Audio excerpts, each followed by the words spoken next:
I am Bryony Jarman-Pinto and I am a musician, singer, and I live in London, but I grew up just outside of Carlisle in Penrith. And I'm Ella Jarman-Pinto and I'm a composer and a singer, and I grew up in exactly the same place as her, because you might have guessed we're sisters. We were just talking about who we grew up influenced by, specifically black artists, and we were talking about Nena Cherry. Yeah, Door. Yeah, Euston Door. 7 seconds. That's one song that we sang a lot of. A lot. And who else? Some more recent artists are Santa Gold. Also, I love Solange. I haven't got there yet, but then I'm a bit behind the times. I'm more of a classical side of things. But I mean, we were brought up on Toni Braxton. Yes. Nina Simone. Sarah Vaughan. Ella Fitzgerald. A lot of female artists, actually. Yeah, black female artists, brilliant singers, brilliant songwriters, fantastic role models for us. There is a ridiculous number of amazing musicians out there who are black and who need to be celebrated. Yeah. Well, where do you start and where do you stop? The influence of black artists and musicians is just so immense. I mean, I know from my own musical history, I mean, I adore the Beatles, but like the Beatles were trying to copy the Shirelles, and all of their lovely harmonies were coming from like, especially black girl groups in America, which I absolutely love, and they brought a completely new sound, you know, and I think it's still hard to imagine now the impact of all of that when it happened, because it hadn't happened before. You know, I think everything else kind of came from those beautiful things, and I mean, the list of influential black artists would be too long to go. I mean, you know, name another one, Aretha Franklin. I mean, flipping heck. You know, somebody who really did sing with soul and defined what soul means. The whole thing about soul music and Motown, everything. I mean, it's just incredible. And then, you know, more modern, you got like rap and stuff like that, and just the whole rhythm just brought something completely different, a whole new dimension to everything around music. People from the Jackson 5 and all this like sort of soul, Stevie Wonder, like Al Green, Nina Simone, and like straight through to like bands like Sepultura and like and the Bell Rays and Skunk Anansie, and you know, there's so many. I teach some contextual stuff, and I always bring Motown records into the picture. Berry Gordy founded it in '59. Stevie Wonder. The Four Tops, obviously Michael Jackson, definitely influenced a lot of the feel and the dance grooves and the R&B of today. Does stretch right back to black origin, music of black origin, from gospel, marrying it together with some blues, and coming up with all those subgenres that kind of blossomed in the 70s. Plus, the whole two-tone thing coming out of punk music is kind of testament to that, really. It's you know, it broke down like sort of racial barriers, like sort of at the time, and you know, that whole kind of skinhead movement that kind of came out of like sort of the punk bands, and you know, those bands are still going now with like enormous crowds coming to like out to watch them. You know, it's that's the best example I could think of, but you know, I like there is more, like sort of, you know, there's like reggae's had a huge influence on contemporary music. Last October, I was really fortunate to be part of a concert that had that was celebrating the works of people who are black, Asian, and minority ethnic British composers. And it was a fantastic concert because we were all chosen because of our music, you know, not because we were famous or not because we were up and coming or, you know, because of our connections, but because we had really good music. Vita disagrees with me, but yeah, she's joining in, yeah. But and it was just fantastic to be in a church full of people who very often don't get to be on that platform. And you know, people who look like me. I'm in the contemporary classical world, and people don't very often look like me. So it was just really inspiring. It's absolutely amazing that like Jimi Hendrix played in Carlisle. Even more amazing that my barber Monty walked to Butchergate with him. How cool is that? And everybody seems to have a tale about that time. And I mean, Carlisle was buzzing then. You know, we had the Stones, we had the Beatles, we had Jimi Hendrix, and how fantastic was that? I remember at the time there was talk about, from some of the record companies saying, this guy that plays his guitar with his teeth and that, it'll never catch on, it'll never carry on. Boom, didn't it just? But you can't help but think what a positive cultural shock that must have been for Carlisle when Jimi Hendrix appears. It's just absolutely fantastic. I can imagine, I'm probably miles away from the reality of it, but yeah, I'm sure it was a pretty special day, along with hundreds of gigs back in, you know, in those sort of days in Carlisle and Cumbria. You know, there's a fairly rich heritage of people attending concerts and having a good time, and there's been some fantastic musicians here over the years. The description of Hendrix was, you know, like when he first landed on these shores, was like just a sound from outer space had just landed on the planet, really. He made his guitar talk, made it sing, and done things that people previously hadn't done on the guitars. It was a massive influence on rock guitar. Well, my connection with the Lonsdale, I'm Callum's Scott-Buccleuch, and I'm the eldest son of the manager Norman, or Scotty as he preferred to be known, who was there from 1955 to 1974 when he retired. Well, Jimi Hendrix, of course, is one of the artists that's most mentioned. In fact, I think he's mentioned just about as much as the Beatles. And he came in 1967, and he was fourth on the bill, believe it or not. Top of the bill were the Walker Brothers, and then there was Engelbert Humperdinck, and then you got Cat Stevens, and then he was the fourth. I must admit he was quite a character. From my own point, I was a stagehand, one of the stagehands, and I'd heard about him, but I'd never heard any of his music, which may sound strange. And he came on to do his thing. I'd done that film, so I walked up to a shop no longer there on the corner of Citadel Road called Haley's to get some more film.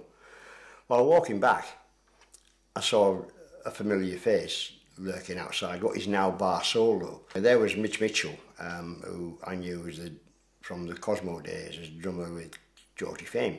He said, I'm just waiting for Jimmy. Across the road were the station toilets, which had wrought iron railings around them. And my first sight of Hendrix in the flesh was just his hair rising up the steps. And walked across, got chatting, what you doing, blah, blah, blah. Are you lads doing a sound check? Oh, we've done that. We're a loose end. What are you doing? Taking some photographs. Oh, all right, can we come with you? Seemed like a good idea. So instead of walking down Botchergate, the shop I was photographing for was roughly where the Ibis Hotel is now. On the way down there, we spotted the now Border Ramble, but then the Albion. And of course the call of State Management Bitter came into the equation. So we went in there for a couple of pints and then down to the boutique. And the rest is history. We were just doing the photo shoot for the boutique, just advertising photographs, and ended up shooting an entire film of Jimmy and Mitch, including them trying on various items of female clothing, mostly fur jackets and the like. I thought it might be a bit odd because it was a girls' boutique that taking a couple of mates in from the pub might not be a good idea. So I went in and said, look, I've met a couple of guys and been having a drink. So if they come in, oh, I'm not too sure about that. I said, look, I'll tell you what, I'll do a deal with you. If I can't get you any major publicity out of it, you needn't pay me. If I do get you some major publicity, pay me double. Oh, go on then. As Hendrix walked through the door, the shop owner's chin just about hit the floor. And later on in the evening at the gig, Jimmy dedicated, I think it was Purple Haze, to the actual boutique, which is not a bad advert for a boutique when Jimi Hendrix advertised you on stage. So of course they got paid double. He managed to upset my father because what he did was he smashed his guitar up on stage.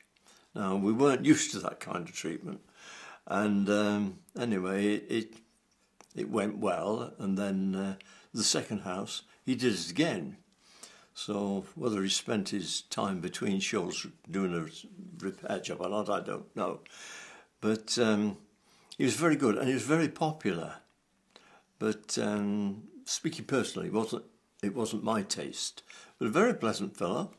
And after the show, he had a fish and chips supper with a senior police officer from Carlisle, and who said, hey, what a nice fellow he was. But he was very quiet, and he wasn't one of those larger-than-life people, but he was very, very good.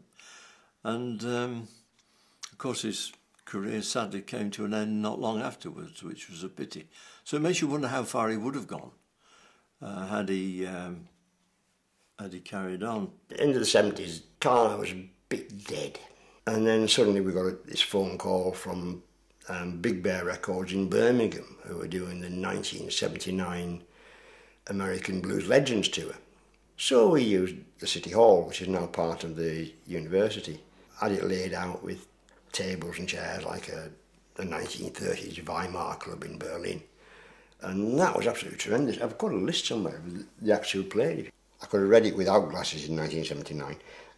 Yeah, people like Eddie C. Campbell, Lester Davenport, Good Rockin' Charles, Chico Chisholm used to drum for Howlin' Wolf, you know, and that was an absolutely tremendous night. In 1984, Bo Diddley was playing in Carlisle. Mike put him on at Stars and Stripes, and he was staying in the Central Plaza. So Mike was busy on the disco and everything and down in the club.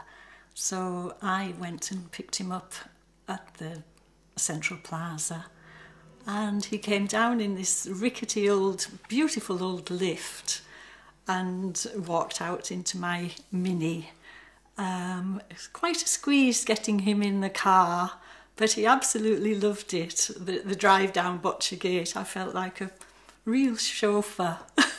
I know there was a tour on train that involved bringing sort of world music artists to like places where they wouldn't necessarily be turning up, and they came to the platform in Carlisle and you know, to spread awareness, I guess, and give everyone a good time.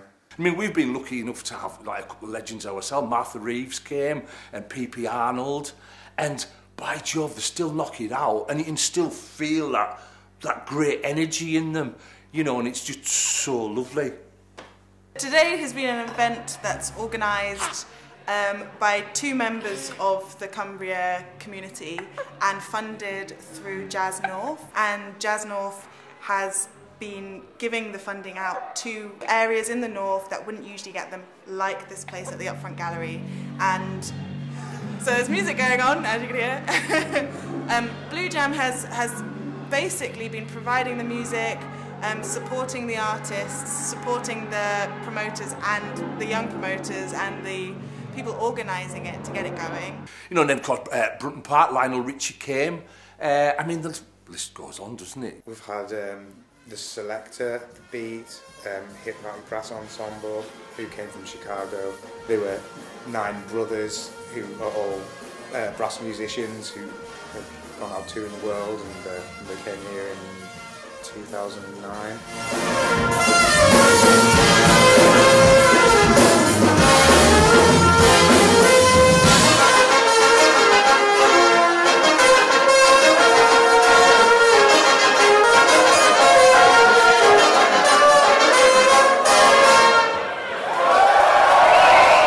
It happens in Carlisle. Yeah, I mean, like sort of, you know, we've been doing it for like 17 years now. There's like sort of, you know, sometimes we might get more acts than other times, but you know, I think reasonably consistently there's been elements of like world music and like sort of and black music being represented in like sort of in here as well as, you know, other places in the city. I mean, to be fair, as a venue, you never define it by anything. You just want good artists coming, you know, people that the people can respond to and connect with. You know, we'll keep doing that as much as we possibly can because it's fab.